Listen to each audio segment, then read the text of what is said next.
Good morning. The news on Wake Up Nigeria. I am Mike Mesikeno. Now, Governor Aiyedatiwa would have 4 more years to deliver on his promise to the people of Ondo State, even as he swept the victories in the election. Sarah Ayeku was there and, of course, reports on quite an interesting day. Residents of Ondo State and 17 governorship candidates waited for almost 24 hours to know who stays in the Alagbaka house. Minutes before 1 p.m., the returning officer, alongside other personnel in the off-cycle election committee, arrives to State Collation Center to announce the remaining 3 local governments. That Aiyedatiwa Lucky Orimisan of APC, having satisfied the requirement of the law, is hereby declared the winner and is returned elected. The All Progressives Congress and its candidate, Lucky Aiyedatiwa, secured a decisive victory, sweeping all 18 local governments with a significant margin against the People's Democratic Party's Ajayi Agboola. Amidst this celebration, concerns have been raised about isolated incidents of vote buying at some polling units. The process of the election must be gotten right, and we are doing our own bit to ensure that INEC is transparent as possible.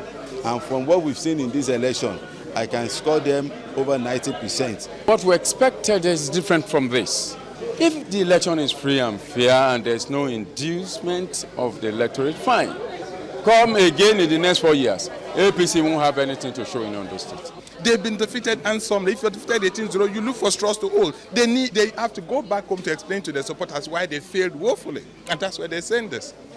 So we must accept that they have a right to give excuses for failure and that they're allowed to weep now that they've lost. We need to give them days to absorb their loss and their failure. People of this state have spoken loud enough with 366,000 votes.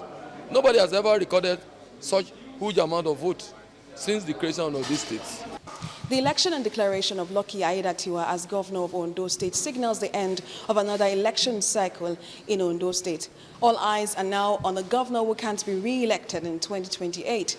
They're waiting to see what his administration would look like in the next 4 years. They're hoping to also see him close ranks with his opposition to develop Ondo State. Sarah Ayeku, TVC News, Akure.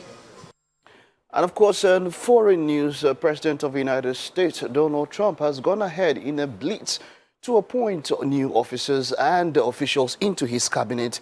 Of course, this time, the latest one has to be North Dakota Governor Doug Burgum, a former presidential rival turned Trump surrogate. Well, he's not the first, as there are many, and his candidate to lead the federal department responsible for vast swaths of federal lands and U.S. relations with Native American tribes.